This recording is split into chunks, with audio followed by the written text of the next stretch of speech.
So, Uncle Dubb, how we doing today, brother? Doing all right, Modert. How are you doing, man? Hey, I appreciate you coming into the old Mississippi SoundHouse. Thanks for having me. A lot of people that don't know, I've rocked with you for a while. You've helped me out a lot just by, one crazy weekend that I went with you, and it shot me into another area, another stratosphere that I didn't know was possible. So I appreciate you for that, brother. And for the people that don't know you, though, because I know you pretty well, go ahead and tell them who you are, where you're from, and what you're about. My name's Jeremy Garnier. I'm also known as Uncle Dubb. I'm from St. Louis, Missouri, Alton, Illinois area. I've recently founded Fafo 100 Media. It's a super app radio station that we're working on right now, as a matter of fact. Okay. So tell me a little bit about the platform. What is it? Well, it started off a year ago, nearly a year ago in March. I decided I wanted to start a radio station because I felt that the country rap genre was underserved on social media. There wasn't enough places that artists could be heard, and there was no terrestrial radio stations that played country rap music. So I was like, it's a no-brainer. We need a country rap radio station. Yeah. But it's grown into so much more since then. So when you say it's so much more, what do you mean by that? Like, I know I've been on the site, so tell the people some of the things that just some of the things on the site, because there's a lot. Okay. I'm not gonna lie, there's a lot on there. So you want to go over a couple cool things, Okay, think Facebook, Discord, Spotify, and gamified leaderboards all rolled into one. It is an artist-first format. It's a social media platform where you can go and you can create content, you can post content, pictures, just like Facebook. The only thing is you don't create an account. You don't have a user account, so therefore all the content is seen by the same people. So if you're in the stream and you create a post, everybody that gets on the website can see it. There's no algorithm that restricts people from seeing what is available to be seen. And also we have games. We have video games, we have arcade games, we have two-player games. People can play chess, Scrabble, dominoes. Wow, we're gonna be having spades tournaments, and they earn points. So why did you build it like this instead of a regular streaming app or playlist platform? Because a playlist is one way, and I wanted fan involvement, and I wanted to be able to measure how involved. You wanted to make it more interactive. I wanted to make it interactive. I wanted fans to have a voice, and I wanted them to be rewarded for showing their commitment and dedication to the artists. That's dope. So like when you say rewarded, how do some of the fans get rewarded? Okay, we've got a leaderboard, and fans earn points if they sign up to be on the leaderboard, meaning just sign up with their email and get a user ID name. And we do not, for one, let me say this, we do not sell any email information. We do not spam your email. The only reason we collect an email is so you get a UID, which is a user identification, so you can earn points. And when you earn points, there's a leaderboard, so it's basically a competition. And people that are at the top of the leaderboard win prizes for that week, whether it's merch, and also the points. As you earn points, the points are redeemable in our merch store, meaning that they will translate into discounts. That's cool. Yeah. So they go on there, they're listening to their favorite artists, like let's just say Adam Calhoun or maybe Upchurch. I know they're beefing, but you play both on there. Yeah, we play all their music. You're not biased. That's not biased at all. That's one of the things that I think is cool is like because I was not familiar with country rap at all until I met you. Right. Like I didn't listen to country rap. I'm not gonna sit here and be like, oh, I was the biggest Haystack fan in the world. No, right. I didn't listen to country rap. I listened to Young Jeezy and Dolph and because it wasn't available. Well, that and just in general, I think I just listened to more of the gangster rap. I hear you. I grew up on Easy and Tupac. Understand. But what I will say is I found a liking to a lot of the music that there is out there. Some of it's terrible. I'm not gonna lie. I'm like, wow, Like, and I can't believe that. We only play the bangers on Fafo 100. Yeah. Well, you know what I'm talking We're about. giving everybody a chance. All artists that are in the genre, that are contributing to the genre of country. But rap. they gotta be clean. It's got to be good music. It's got to be good music. It's got to be radio quality. It's got to be It's got to be. It's got to be mixed and mastered and produced right. You know? It's got to be clean songs with And there's a few really good producers and engineers and companies out there that are working with the country rap artists to get their sound right. Yeah. Shout out Dubb 3030, John Connor. Dubb 3030, John Connor, Trainwreck Kenny, City Chief, Eddie E.R. Robinson. Eddie you know what I'm saying? Robinson. There are so many good guys out there. Who's the guy down Old Mississippi there in Florida? SoundHouse. Who's the guy down in Florida? Hard Target. Hard Target. Then you got AQ up in Chicago with Jimmy and them. AQ is a beast. So cool. So they can go on there, they can listen to their favorite artist, and they can just like win a piece of merch or something. They can do a lot more than that. They can go on there, they can create teams. On Facebook, they have Facebook groups, fan groups like Dubb Nation or Outlaw Nation groups, to where fans create groups to support the artist. On Fafo 100, they create teams. Okay. And it's a team effort. And those teams earn points to push the artist up the leaderboard. So I want to go back to something you said earlier, too, that I caught. You said algorithmless. What do you mean by algorithmless? Algorithmless means our platform isn't controlled by an algorithm that dictates what people see when they land on the site. When you go on the Facebook, you see something different than what I see. We each have our own individual timelines. And the content is restricted and controlled by how good it's optimized for your taste. So they try to fit the content to what they think you want to see. Well, we are a country rap platform. We want country rap fans to have a closer connection to the country rap artists. So when you come there, there's no algorithm restricting. If Jaywalk puts a post up, it's going to get seen just as much as if Upchurch makes a post. The popularity doesn't restrict who sees it. Right. So everybody that comes to our website gets a chance to see every piece of content that is on the website. That's algorithmless. That's what that means. Well, you still get your analytics and everything. We use analytics in the most important way. We use the analytics to find out what the fans are doing, how the fans engage, how the fans interact, how often they interact, when they interact, and where they interact from. And we give that willingly, free of charge, to the artists. So how's the platform doing that right now? What's the traction looking like? Have you seen my analytics? Oh my God. I'm gonna tell you, we started the actual radio station in March. And in August, we had a little speed bump, so to speak. We were getting ready to launch our Apple iOS app, and I ran into a little situation. Let's just say, I don't really want to get into discussion about that because it's not about the radio station. It's some personal stuff. But it totally switched me up on what I had to do with the radio station to make it successful. I started listening to none other than the haters. The haters gave me information. They taught me that, you know what? Nobody's just going to listen to a playlist. Nobody's going to go listen to Uncle Dubb's radio station. They can listen to Spotify. They can listen to YouTube. They can listen to Pandora. Right. They're not going to listen to my playlist. Why? What's going to separate it? So I realized I got to do something different. And that's when I started building the website. And since October, we started the website in October. And since October, we've averaged 1,000 visitors a month.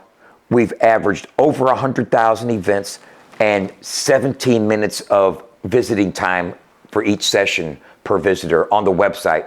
And the radio station analytics in the last quarter, we've gotten over 2,000 hours of listen time with over 6,000 listeners and 25 minutes average session listening time, which is phenomenal for an independent internet radio station, bro. We're really surprised and impressed with these, and it's going to do good. This next year, this next quarter is going to be really... I believe you 100%. I believe it because you showed me some of your analytics, and I was like, wow, that's crazy.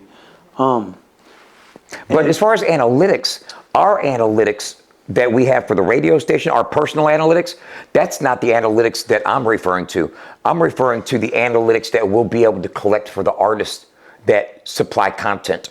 So because here's the thing, if we play your music or if we show your content without compensation, that's exploitation.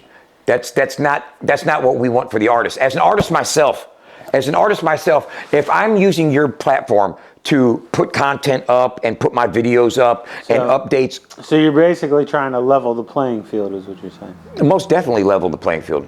Most definitely level the playing field. Right now on social media, if you don't have 1 million followers, you're not going to get seen by 10,000 people. If you've got 10,000 followers, you're not going to get seen by 500 people. Those ego metrics is what we call them. Those ego metrics that blow your ego up because of all the views you got and all the followers you have are really puffed up and don't really give a true interpretation of what you are actually doing in society, in the terrestrial world. 1,000 people listening to my radio station is the equivalent to 30,000 people seeing your post on social media because we have a filtered audience. We have an audience of people that want to see that content. Your content on YouTube or Instagram or Facebook, it'll be seen by people that were just scrolling looking for pictures of dogs or whatever. They're not there for your content. If they come to Fafo 100, they're there because they want country rap content.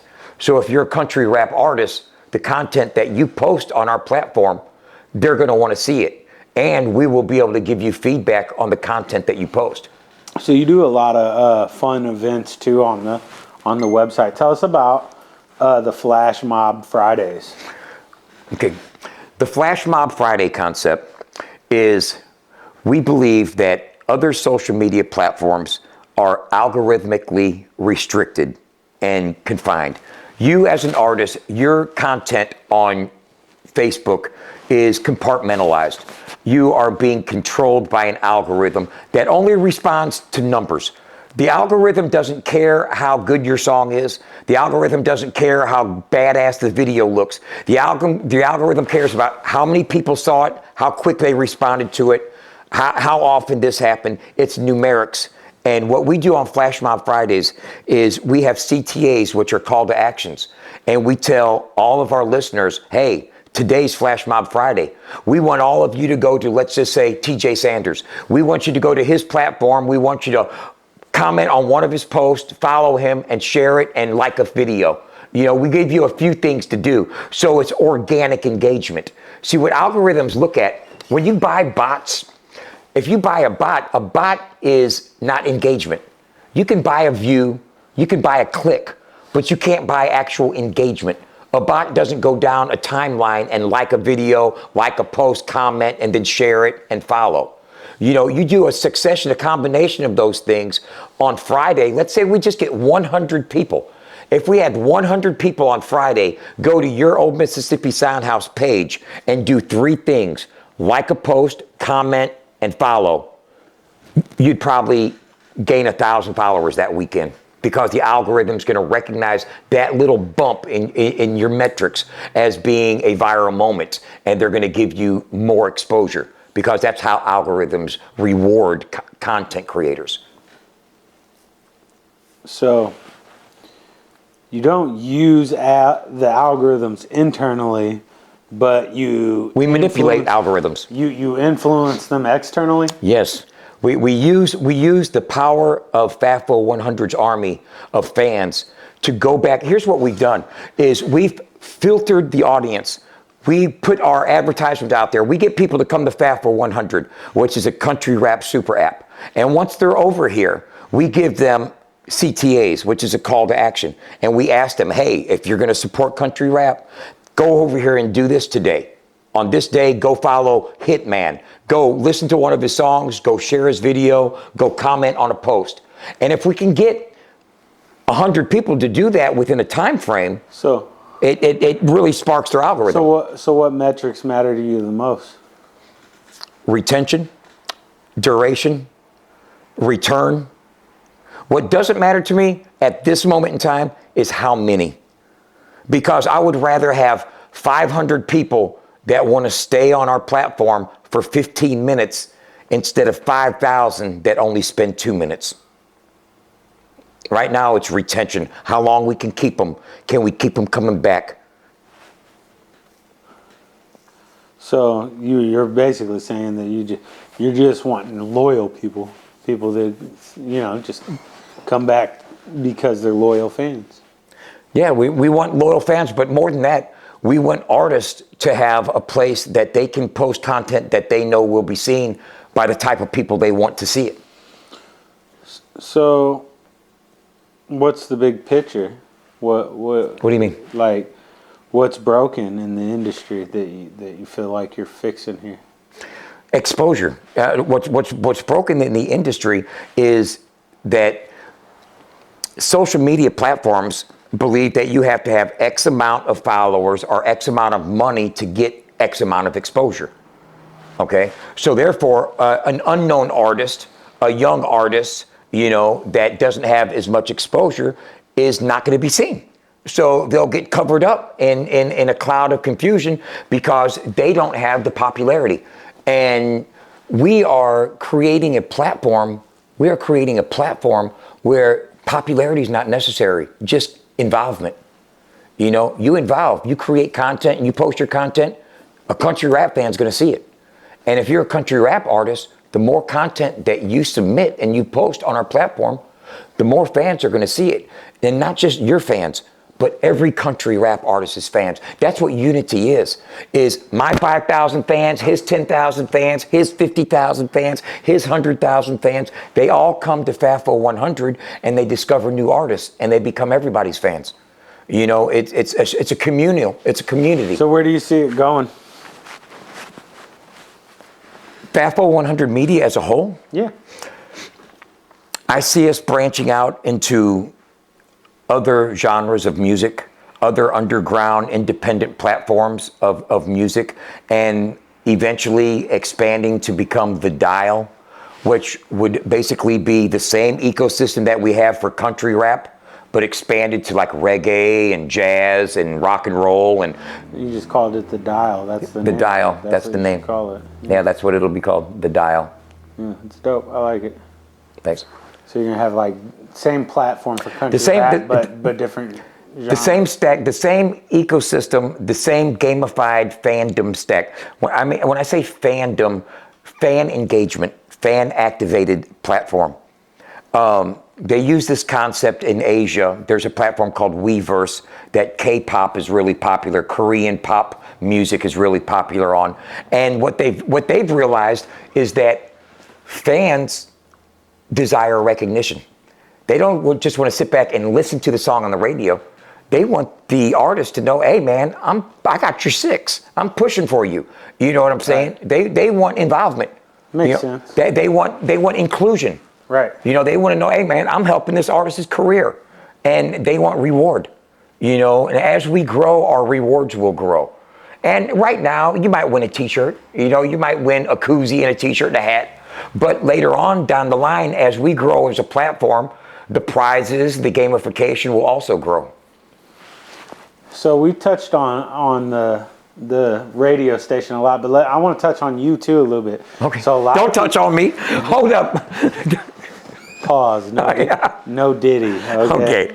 Okay, Dubb. First of all, how'd you get the name Uncle Dubb?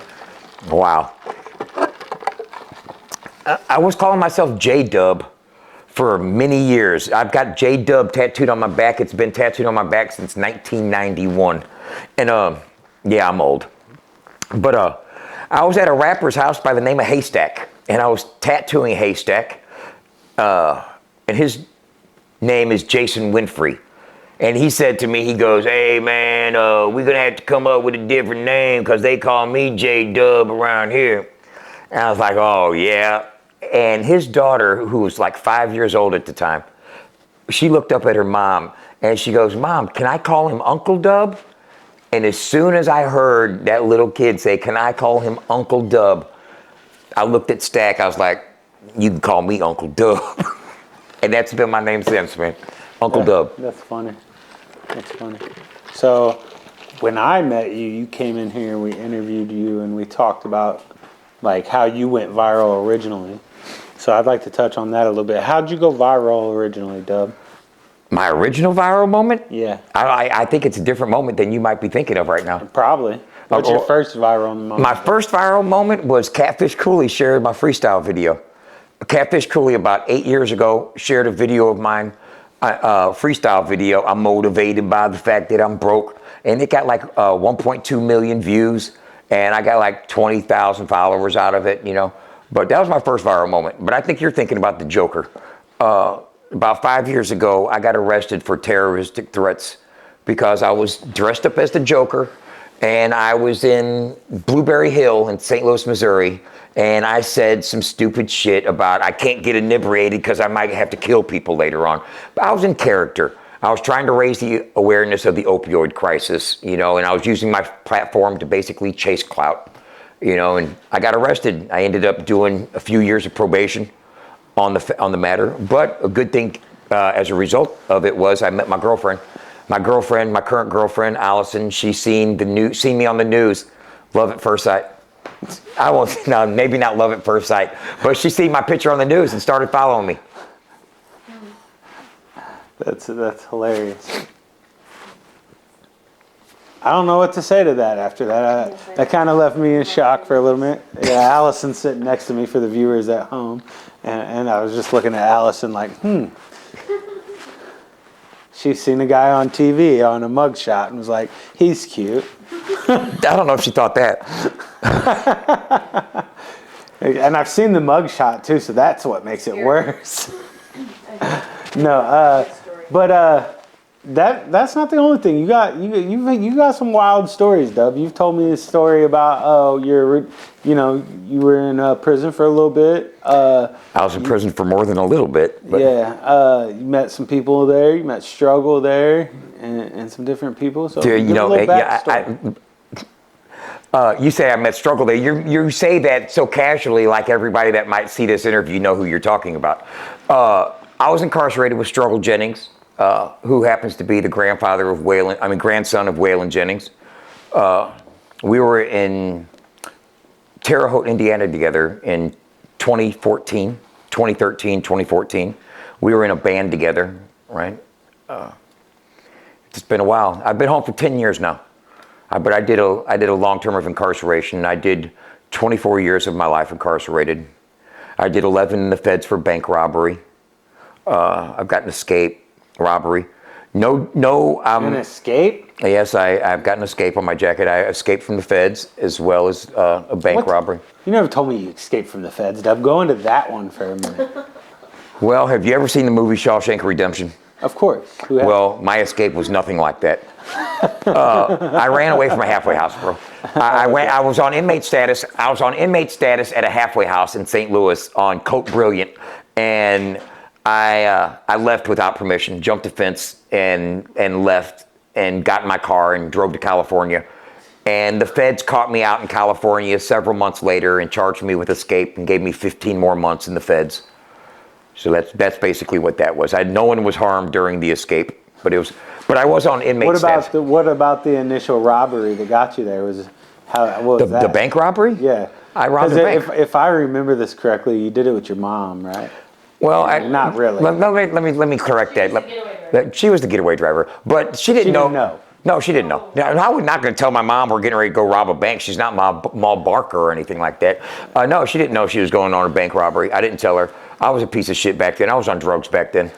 But thank God I'm not on drugs anymore. So you ran out and you just hopped in and was like, Mom, go. Go. That's wild. So I'd like to wrap this up a little bit. Tell people where they can find the website, the app.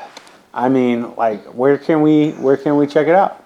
You can go to FAFO100radio.com. You can go to Apple Store and type in FAFO100, and you can download the iOS app. Right now, it's available as a PWA, which is a preferred web app, on Android. So what that means is when you go to the website on Android, Fafo100radio.com, you hit the 3 buttons in the top right corner and you add to your home screen, and you can immediately add it to your home screen. But before we go, I would like to say this. Artists are also allowed to sell their merchandise and music on our website. Not every artist has a good merch game. Why is it Bucky? Bucky the Goat? Yeah, why isn't it like Fifi the Goat? Bucky the Goat. I've got it. We're keeping it a buck. Because we keep it 100. We keep it a buck, so Bucky. Bucky. Yeah, Bucky the Goat. I just think. Yeah, I know what a Fifi is. That's why it was even funnier.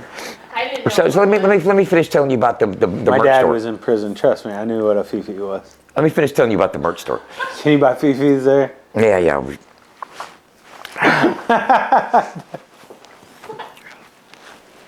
Come on, Dubb. All right, ready? Start over. All right. So tell me about the artist merch store.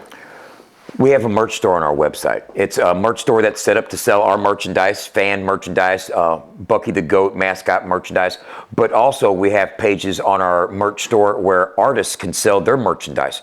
Not every artist, especially the independent younger artists, have a serious merch game. They don't have their own Shopify store, Printify store, drop shipping store that sells their merchandise. Some of them don't have a good graphics game and designs for their merchandise. And what we're offering, free of charge, by the way, we don't charge the artist for this, is we have a merch store on our website. And we have our t-shirts printed through Baked Tees out of St. Louis, Missouri. And if an artist wants to sell merchandise and they don't have designs, we will sit down with the artist and help them come up with designs and put them and make those available in our merch store. So they will have their own page in our merch store to showcase their merchandise. So they can send their fans to our page to get merchandise. Also, an artist can sell their music on our website. That's awesome. Everything's 100% registered too, with like their ASCAP and their BMI. Everything is registered. But what I mean by selling their music, let's say you upload through 1RPM or TuneCore or hopefully not DistroKid, but let's say you have your distributor, okay, and they upload to Apple Music, and you're selling your song through Apple Music through iTunes. They take their percentage. You're only getting like 70% from Apple Music. Right. With us at Fafo 100, you're getting 80%. So if you sell yours, and plus the audience that sees your music on our website, they're country rap fans. They're not just random people that like music. Not everybody that sees your song on Spotify likes country rap. But if they see your song on Fafo 100, they like country rap. So the chance they may purchase your song is a lot better. We also have a pay-per-view page. And what the pay-per-view page is set up for is, let's say an artist has exclusive content, the bloopers of a video, the cut, behind the scenes, the making of the video, and content that they want their true fans to see, but they don't want to make available to the general public. Let's say an artist wants to recoup an investment.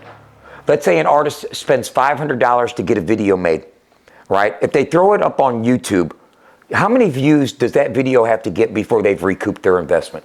I'm just asking, do you know? On average. I'm not sure. How many views does it take to make $500? Probably 200,000. Right. Probably a couple. I've already gone through the math of this. In fact, I asked ChatGPT. An artist that spends $500 to get a video shot, they've got to get 200,000 views before they made their money back. But if they let us get the video and put it in the pay-per-view channel, then they can sell digital downloads of their song, a preview of the video, and a spot for their pre-saves. Because a lot of artists, they want to chart their albums. They can use Fafo 100 to help them chart. They give us the song 2 weeks before it's available on iTunes, 2 weeks before it's available on Spotify, before it's released. They give us the song. We play it 4 times a day, okay?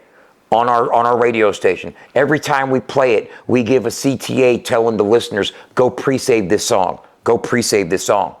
We play it 4 times a day for 2 weeks. That's 56 times we play that song in 2 weeks. And by the time the song's available for digital download or the video's available to go watch, they know the song now. It's not a cold drop. That's the problem with artists today that don't have radio representation that the labels utilized back in the day, is they do all their drops cold. Nobody gets a prep. You know what I'm saying? Nobody hears the song before it's available. But what radio used to do is they'd play the song so much you hated the song by the time it came out because you heard it so many times. You know what I'm saying? Well, when you hear a song, hey man, I'd like to get that on my playlist. Then they'll want to go download it. But what artists are doing, hey, I just released a new song. No one's heard it before. The video's available. There's no preempt. There's no preview, no build up. No build up. And with Fafo 100, what an artist can utilize and what an artist can do is they can have the video in a vault that once you spend 99 cents, what you unlock is access to the video to see it before anybody sees it on YouTube, a digital download right then sent to your telephone, and you're pre-saved on iTunes for when the song comes out on iTunes so you can help the artist chart. But a lot of artists, they want you to help them chart, but they don't want to give you nothing. Hey, go spend 99 cents and help me chart. You're not going to get the song for a couple weeks and you don't want the digital download anyway, but help me do it because you support me. Now what we're telling the artists is now you're giving them value. You're saying, hey man, I want your support, but what I'm going to give you, I'm going to give you. How do you stop people from like streaming it though off the site beforehand? So because like say somebody leaks their new music. Let me tell you how. Well, Yeah, you mean the song? You mean the song or the video? Either. Okay, the video. Let's say that we have a video in our pay-per-view vault.